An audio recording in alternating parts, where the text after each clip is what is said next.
Greetings YouTube, DJ Bonebreaker here for this, the 17th episode of the Múul Chronicles. As you can see, I am currently in progress of that massive tunnel project that I mentioned about during the last episode. So far, all I've gotten done, and you can see I've got my auto smelter thing set up here. It would have been moved down there, but it's still in the process of smelting a bunch of stuff. But anyways, so far all I've gotten done on this particular project is completing the section of tunnel that goes underneath what I'm calling the Grimy Gulf, which is the mouth of the river that, or the bay at the mouth of the river that flows past Grimy Gulch, which you can see on this map here, this high quality, fine detailed map. Anyways, you can see I have actually completed the tunnel across this bay here. But from the other side, I've only gotten maybe about a third of the way across the main Múul channel. But I have been occupied with other stuff in the meantime, between waiting on stuff or stone to smelt or gathering resources, what have you. And I've actually managed to get a few minor projects finished. Yeah, I actually ended up having to, yeah, I don't know if you all remember back in episode 2 of this series when I said about one of the reasons I wanted to conquer an ocean monument was to get sponge so I could clear out water from segments of underwater tunnel that I might construct. But then I decided against it because I thought it would be too expensive in terms of glass. Well, guess what? Yep, that's right. I had to go and use the sponge because it turned out that putting this tunnel where the floor, or the level of the road is at y=40, wasn't quite deep enough to get the tunnel to go underground when I hit the few spots where there's like deep ocean biomes. So I had to construct this glass tunnel here, which I think turned out quite nicely. I really burned through the potions of underwater breathing. I mean, yeah, it says 8 minutes of underwater breathing, but boy, that stuff doesn't last nowhere near as long as you think it would. Let me tell you. Yeah, and you can see here I got the minecart track going up the hill set up. The reason why I haven't done any further in the tunnel itself is because I'm using the calculations of one set of powered rails aside from like ascents like this every 32 blocks. There's 31 segments of unpowered rail followed by one segment of powered rail. And as you can see here, I kind of just got talking and went right past it, but yeah, I actually completed the roadway going from Grimy Gulch up to the tunnel, which is going to be called the Múul Channel Tunnel. But let's see, I think you should be able to, yep, yeah, you can see Grimy Gulch right there, and the roadway actually goes the whole way up to it now. It goes the whole way from Grimy Gulch all the way to Dol Amroth. So as soon as I get the tunnel finished, which goodness gracious, things taken forever, mainly because of having to, you know, bore out a bunch of solid rock. I mean, if I was just doing a straight up tunnel that was like 5 wide and 3 high, you know, just big enough to be able to, or even just 3 wide and 5 high, it wouldn't take this long. But of course I had to do it so that I had my, you know, 5 block wide highway and all that other fancy stuff. And yes, as you can see, I've claimed the village of Dol Amroth for the Múul Alliance. And I've even made a few small improvements, like I cleared out and leveled off all the roads. This house is, yeah, it needs major work, but I'm not going to bother with that. or any other major village remodeling projects like I was thinking about possibly doing. And there's a good reason for this. And part of the reason why I've decided to make this episode, despite not having the tunnel finished or really the road heading to Oda and eventually Al-Khali finished as well. And the reason is, well, tomorrow I'm going to be getting some major dental work done. I'm getting a bunch of teeth pulled, well, 6 to be exact. One of them is an impacted wisdom tooth that the Navy was supposed to have removed 18 years ago along with the other 3. But despite having 6 whole years to do it, they couldn't be bothered to remove the 4th one. And speaking of the Navy's so-called dentist, guess what the other 5 teeth that I have to get pulled have in common? That's right, the Navy's alleged dentist worked on them, and they all went bad. You know, the fillings went bad, and the teeth cracked and broke, and so they're gonna have to be pulled. So yeah. But long story short, I'm not going to be in a fit state to be doing any Minecraft videos, or at least not be able to talk about it, yeah, because, you know, my mouth's all messed up. But the other reason is, and the reason why I've decided to focus on completing the tunnel and then completing the roadway to Al-Khali is, I don't know if you remember how I made that map a while back showing the explored area that I made using that mapping software called Amidst. Well, actually I should say the main purpose that I had for creating this world in the first place was I'd been playing for a long time in a 1.10 world, but then they came out with 1.11. It's like, ooh, they added these woodland mansions, which are going to be so freaking awesome. And I created this world for the express purpose of finding one of these woodland mansions and, you know, conquering it and converting it into a base, which is pretty much the more or less in-game goal for this particular series here. And that's why one of the first things I did when I managed to cure those 2 cartographer villagers back at Múul, who are part of the, you know, the 3 villagers that founded the whole village there, was, you know, work out the trades so I could get the the Woodland Explorer map, which I've had since, you know, before I started recording this series even.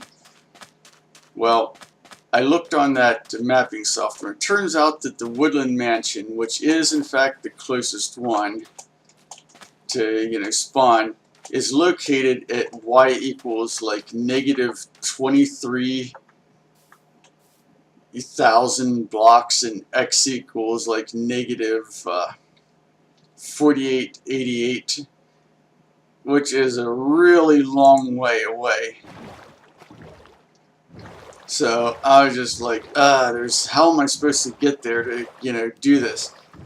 But, well, the nice thing was about the midst, and, you know, I think I might just show you guys that before I head back to Múul. Nah, it'll take too long to get out there, and it's getting towards dark anyways. But anyways, and yeah, you can actually see the tunnel from the surface of the ocean. But sorry, kind of got distracted for a second. But long story short is that Amidst showed that there is a end portal that's located about 200 blocks, give or take, south of Al-Khali. And I went and out to Al-Khali a couple of days ago with a couple Ender Pearl, or not Ender Pearls, Eyes of Ender, and I verified that, yeah, there is in fact the end portal located about 240 blocks due south of Al-Khali.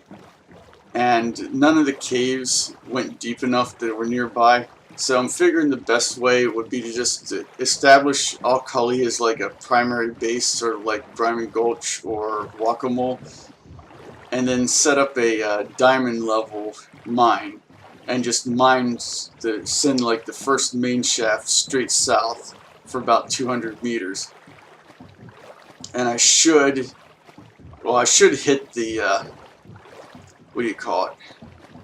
Hit the stronghold, the end portals, and well before I, hit that distance. But in any case, that's my goal now is going to be make over and fortify Al-Khali while establishing a base along with like an automated chicken farm and XP farms and stuff like that, and basically gearing up, going to the end, killing the Ender Dragon, and then going exploring like the outer islands at the end to try to find an end city with an Elytra, because I'm going to need an Elytra with my Duration 3 rockets, some of which I've already made, to be able to get to that woodland mansion in any kind of reasonable time. Because if I was going at a fully powered minecart rail speed, which is 8 meters a second, it would literally take me over an hour to get there. Well, maybe right about an hour. And an Elytra can go 40 meters per second, which means it'll take about, I think my calculation is about 10 minutes, 10-15 minutes, which is a heck of a lot faster to cover all that distance. So yeah, I'm going to need to defeat the end, get an Elytra, then go back to Múul, do some stuff there, and then go to that. And the reason why I'm pushing for this in-game content right now is because the 1.14 patch or update for Minecraft is going to be coming out within the next couple months. Well, maybe no later than like June 2019. And I want to have this series wrapped up before that update comes out, because there's a lot of really cool stuff in that update that I am looking forward to, and I want to start a new series in that particular version of the game. I mean, I'm already kind of basically missed out on the 1.13 update because of this series, because they added all the new ocean biome stuff, and I didn't want to have to recreate this whole world and start over from scratch. But anyways, you can see this here is what I've gotten. Let me back up a little bit. Yeah, this is what I've gotten done on the Múul side of the tunnel. As you can see, I've hit the deep ocean parts good ways before, or I mean a good deal earlier than I did on the Grimy Gulch Dol Amroth side. But yeah, I'm just gonna pull up here to shore, and yeah, it looks like I got creepers spawning. Great. But as soon as I go take a nap, I'm going to give you guys a brief tour of this tunnel on this side, which, as you can no doubt tell from this thing here, I've already got the minecart track installed and operational on this side, which is really big help, because all I have to do is just jump in the minecart, hit that button, and just roll on down the track and just get off as soon as the minecart stops at the end of the track, which is currently at the end of the tunnel. I guess it's called working face in civil engineering terminology. Actually, I don't want to damage my Aquafinity helmet. And what did I do with my bow? Well, this could be a bit dicey. Actually, I'm not even going to bother fighting these guys. Just going to get in this minecart and cruise on past them before they can even do anything. But yeah, you can see I got this nice fancy entrance, which is just exactly like the one on the other side, more or less. Except the one on the other side, the hill's at higher altitude, so I have to go down further.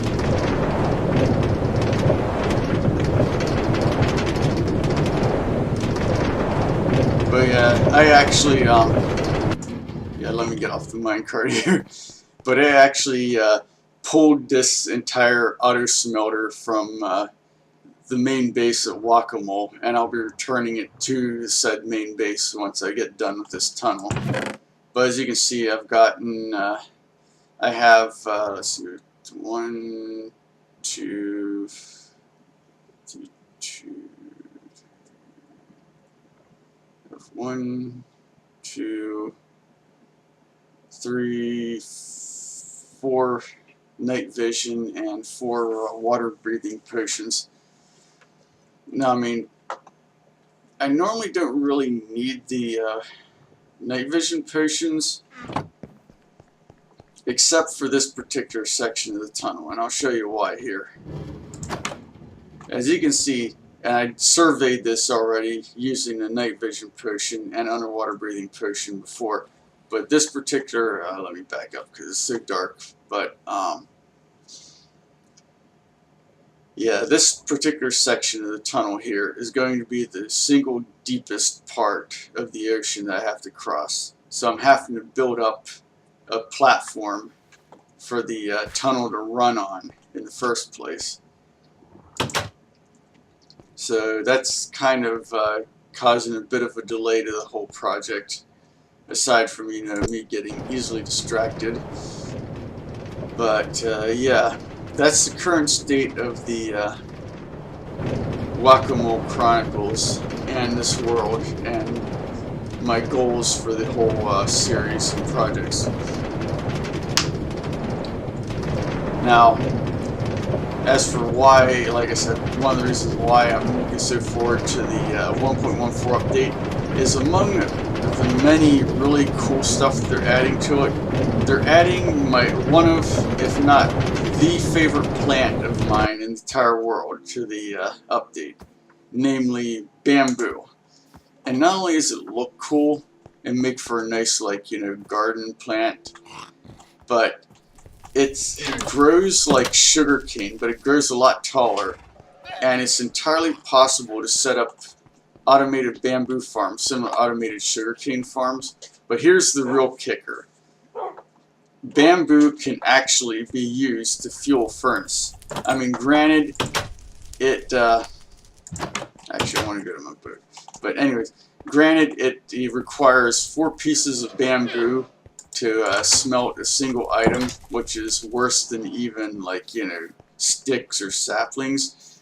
But the thing is that using an observer with pistons, or like this one crazy farm that Mumbo Jumbo did on one of his videos about a week or so ago, where he used some flying machines to make this truly massive automated bamboo farm for feeding an automatic super smelter. But the thing is you can just, you know, set your farm up and have it running into, like, you know, several chests, or this is the other feature I really like, barrels, because you can stack the barrels all the way up to the ceiling and don't need a open space or, you know, transparent block above them of some kind, and you can still access the contents. But anyways, you can have, like, you know, your storage system feeding into, like, you know, 2 furnaces. And I was figuring on doing a snapshot showcase video, and it's either gonna be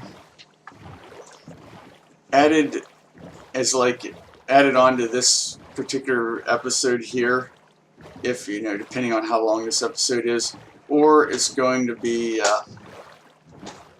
a separate, like, snapshot showcase, which is going to be the first one I've ever done on my channel, because there's actually a few things that some of the other, like, you know, more prominent YouTubers have kind of overlooked about the 18W50B or whatever the current snapshot is.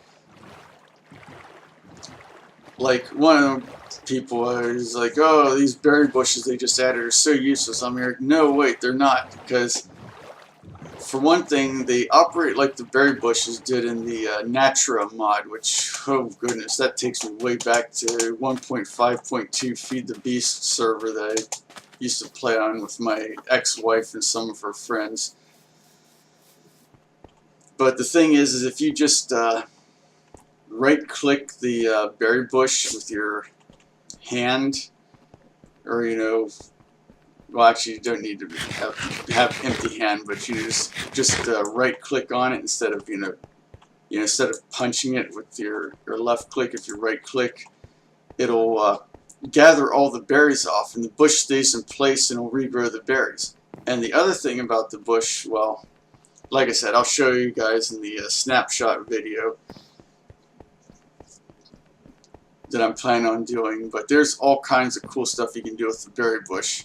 Not just, you know, get like a low grade, more or less emergency food source from it. And another thing is, I was going to see about setting up a practical, not sugarcane, practical bamboo farm for either fueling smelters. Like I was going to see about having mine hooked up to a blast furnace and a regular furnace. The regular furnace being mostly used for making charcoal. So that way, you know, I can just chop down, like, say, one of these ginormous spruce trees that I'm always planting, you know, wherever I have major projects. And yes, that's what these spruce trees are here for, is for providing wood for making torches and tools and handles and stuff like that for this whole tunnel thing. But yeah, anyways, so that's where we're at right now with this whole project. Hopefully by next episode I'll be fully recovered from my dental surgery, and I'll have this tunnel that seems to never end. You know, it's just been taking forever to work on this tunnel, but hopefully I'll have that finished by by Christmas, or at least the New Year. So anyways, for the actual Múul Chronicles part of this episode, this is DJ Bonebreaker signing off.